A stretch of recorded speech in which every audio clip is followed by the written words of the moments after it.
Alu nak motor boleh? Bagi tahu satu sebab kenapa nak beli motor. Sebab senang nak hantar adik di sekolah. Macam tu jom masuk, jom kita pergi beli. Yeay, jom. Okey, cepat pilih motor mana satu. Jom. Nak yang mana satu saya rasa nak yang ni lah. Yang mana tu? Tengok. Yang warna putih ni. Ni motor apa ni? LCV8, you tak tahu ke? LCD V8.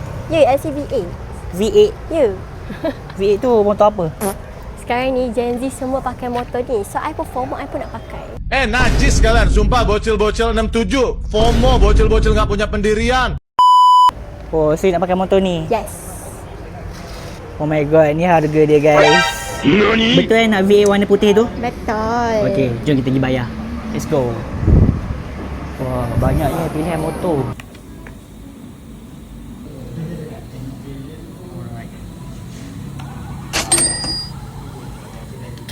Okey, thank you. Okay guys, motor baru. Wow. Oh, Kiki sampai. Nampak Kiki aku sampai. Wah.